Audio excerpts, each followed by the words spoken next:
You're listening to the Dear Baseball Gods podcast. I'm Dan Blewett, and on this show, you'll learn advanced concepts in baseball, explained simply. I'm here to guide you on your baseball journey and help you paddle through what's now an ocean of misinformation, guruism, and overly technical diamond babble.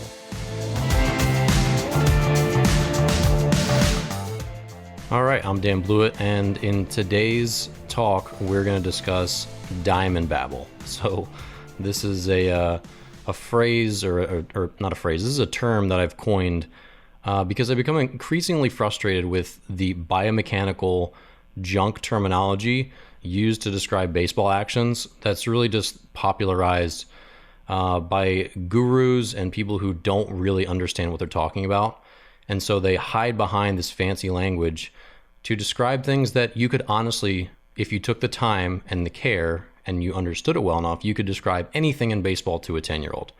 This is really a sticking point for me and a lot of my peers that I respect, because when you are a coach, it's your job not to make yourself look as smart as possible, but it's your job to help other people learn and grow. And when you're using terminology that talks above them, it just shows a disrespect, a lack of respect for their intelligence.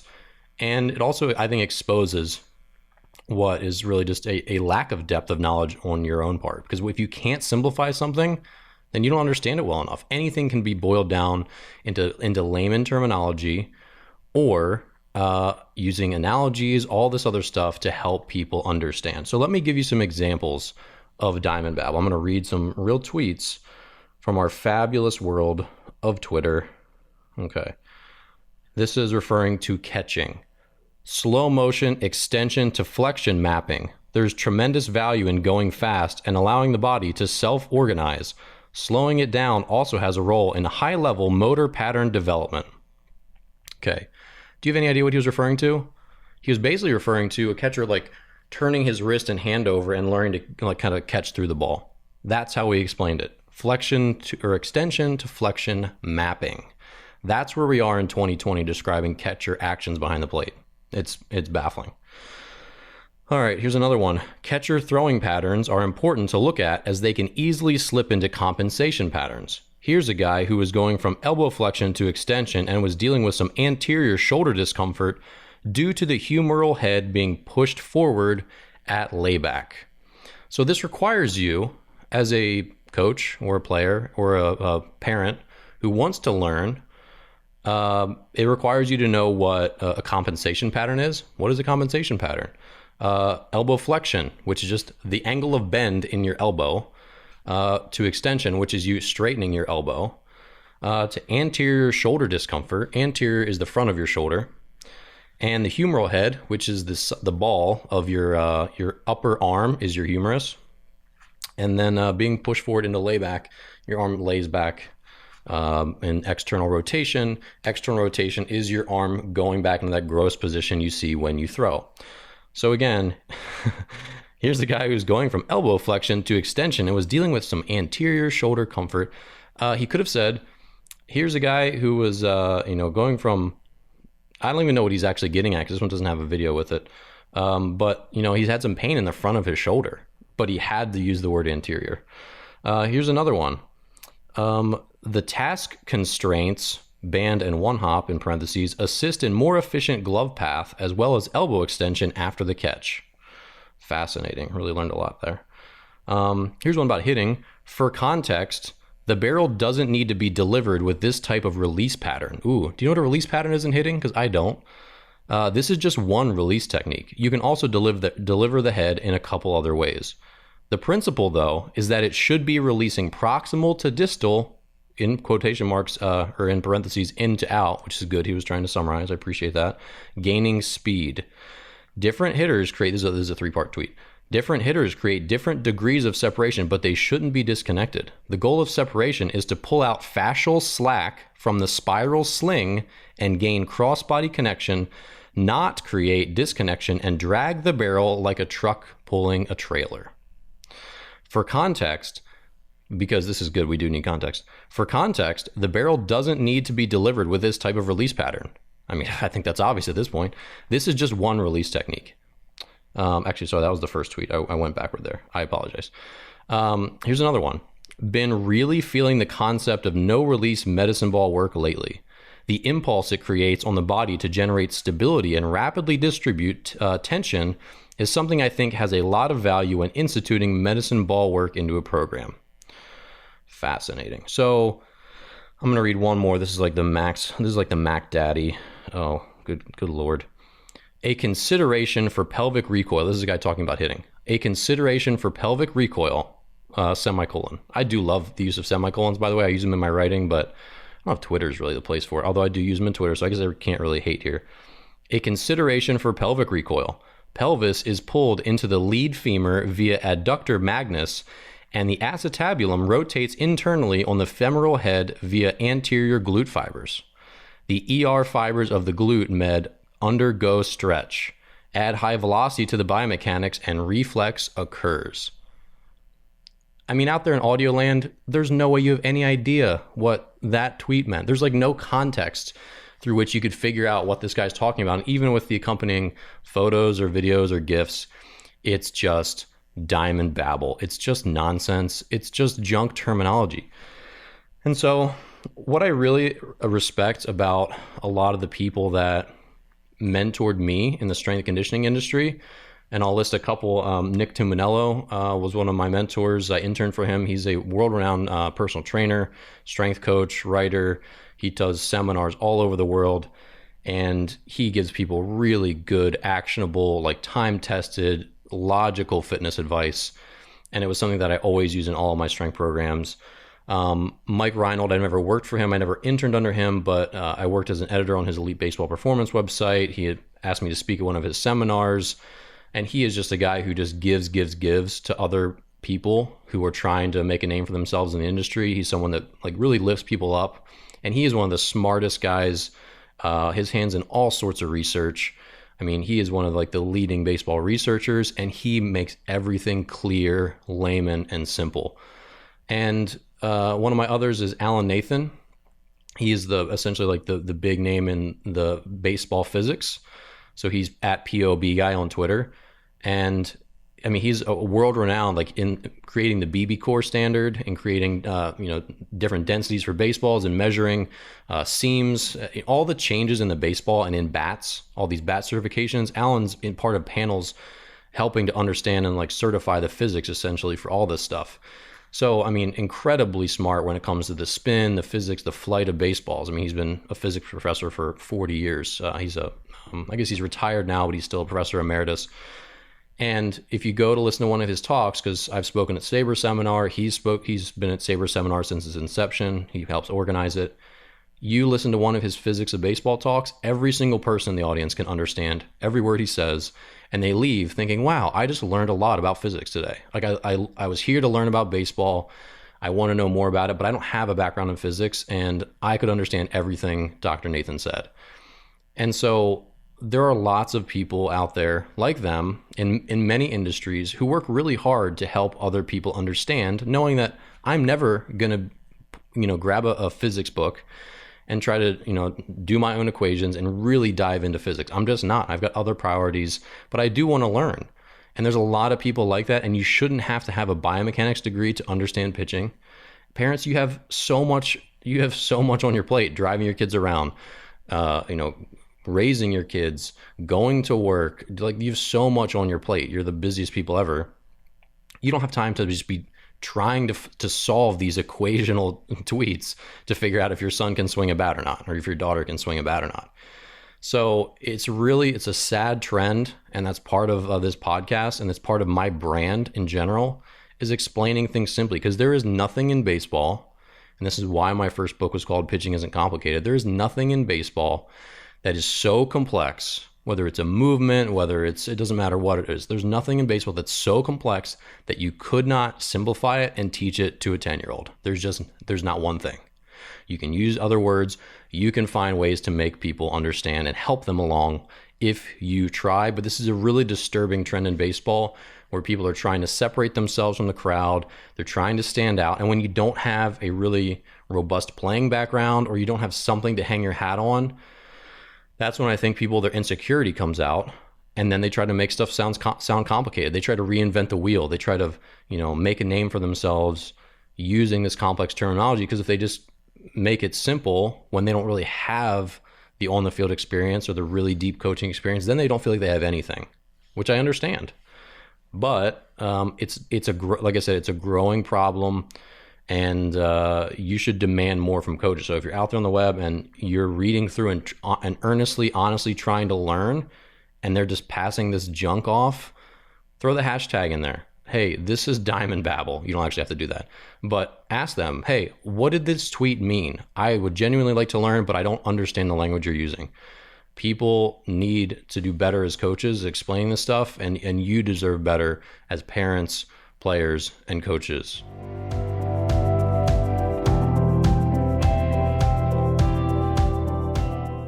All right, in today's 90-second mindset, we are going to go over first pitch strikes for pitchers. So your first pitch mindset is really important, and this is what I want you to, this is the thing I'm going to impress the most on you today. When you're faced with an 0 count, brand new at bat, your number one thing you should do as a pitcher, or you should be thinking about, especially if you have a little bit of giddy up on your fastball, so say you throw a little bit harder than average, this is especially true, your first pitch should be aggressive in the middle part of the plate. And here's why. So number one, you're not going to have scouting reports in younger levels of baseball. You're not going to have video. You might have Game Changer and some of the basic stuff it can tell you.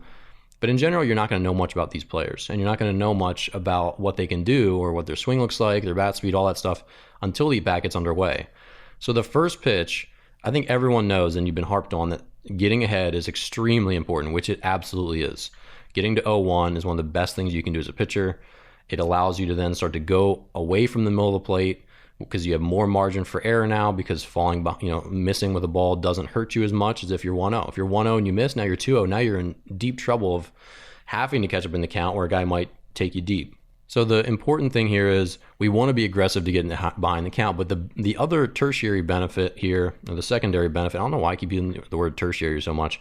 The secondary benefit of going down the middle is that you get to figure out what their bat speed is, especially if you throw a fastball. So I threw harder than average, and I had some sort of like spin stuff and some giddy up on my fastball. I would challenge guys on the first pitch, because I knew if I did that, I'd get ahead. If they swung, some percentage of the time they'd be out, right? They put the ball in play and just fly out or pop out or ground out on the first pitch.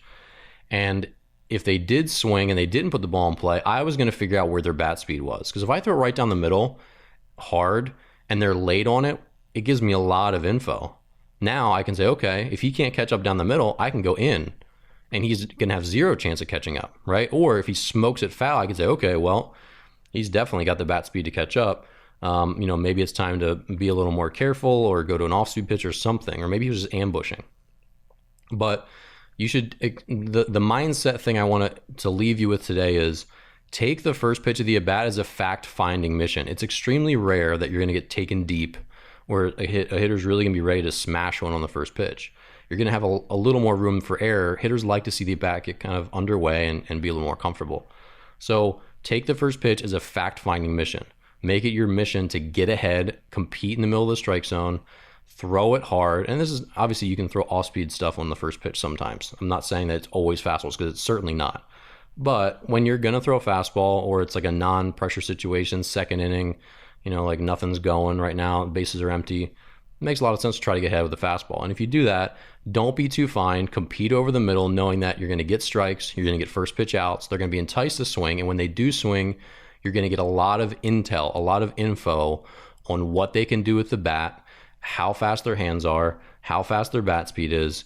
And from there, now you have a little bit of an idea that you can start to map out your pitch sequencing for the rest of the at-bat. All right, now it's time for our listener Q&A portion of the show. Questions from the pious. Pious means to be devoutly faithful, and if you're devout to the game of baseball, then you're exactly the kind of person I want to hear from. If you have a question you'd like answered on the show, please email a voice recording to hello@danblewett.com.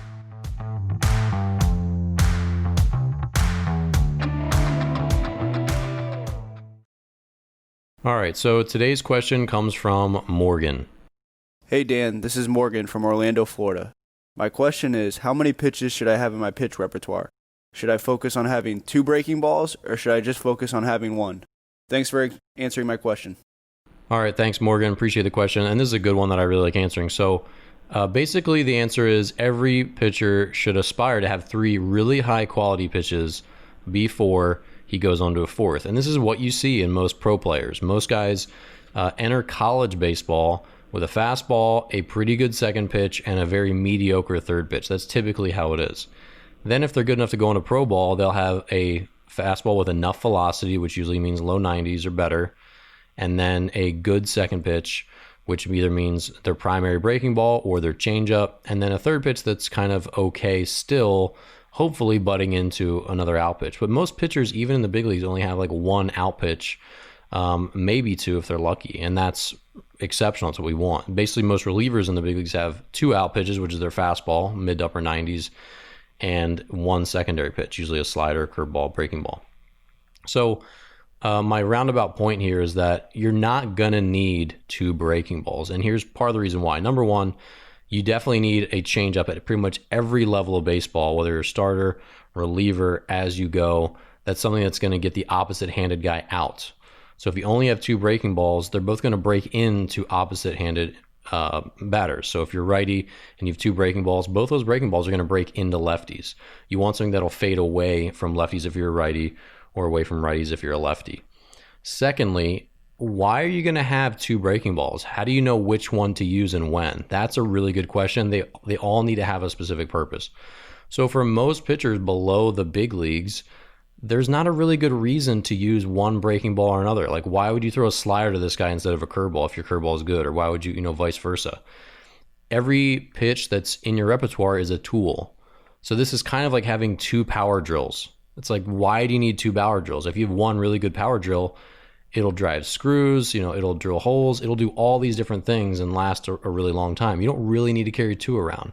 And that's often the case. If you have a dynamite slider, why do you need to add a curveball? What situation is the curveball better than a slider when you have a really good slider? And the answer is that it just isn't most of the time. Typically, when you see guys add a second breaking ball, there's someone like Cole Hamels who he made millions and millions of dollars on fastball, really good changeup, really great curveball, right? And then later in his career, as his velocity started to decline slightly, he started adding a slider because he's like, okay, this is a very purposeful pitch that I can help it. I can bury a lefty with, or I can maybe bury it on the hands of a righty. It was a very purposeful pitch. It's like getting a very specialized tool that you're only going to use once in a while. So that's typically how the secondary breaking ball gets added in. So most times with young pitchers, with amateur pitchers, and they have 2 breaking balls, both of them are pretty mediocre, and usually that's to cover up because they don't have a changeup. But if you have a really good fastball and you can command it, and you have a good changeup, you only need 1 breaking ball. That's really the reality. And you just want to devote as much time, especially when you're young, to building up all 3 of those pitches to where all 3 are excellent and could potentially be strikeout pitches before adding that 4th. And again, that 4th is really where the second breaking ball is going to come in. Well, that's it for today's episode of Dear Baseball Gods. If you enjoy the show and would like to support me while improving your baseball IQ, buy one of my books or enroll today in an online pitching course. Sign up for any of my courses through the links in the show notes and save 20% with code BASEBALLGODS just for being a listener. My online courses walk you through pitching mechanics, strategy, learning new pitches, and mental skills training. They're start to finish an amazing solution for pitchers, parents, and coaches who want step-by-step instruction. Pitching Isn't Complicated, my first book, is a thorough pitching manual with strategy, pitch grips, mechanics, mindset, routines, and other high-level pitching concepts. Not sure what your son is in for if he falls in love with the game? Dear Baseball Gods, the book, is my memoir, a story of growing up in the game, persevering through injuries and setbacks, and struggling with identity when I finally had to clean out my locker. Buy a copy today via the links in the show notes, available in paperback, Kindle, and audiobook if you just can't get enough of my voice. Be sure to subscribe to my weekly email list where you'll get updates on all my new videos and episodes. Nearly 4,000 people get my emails, and you should too. Sign up through the link in the show notes. Lastly, who do you know who can use some good advice? Please share this podcast with a friend, subscribe on iTunes, Spotify, or wherever you listen to podcasts, and subscribe to my YouTube channel where you'll find this podcast and hundreds of baseball instructional videos. As always, hustle and stay pious. I'm Dan Blewett, and I'll see you next time.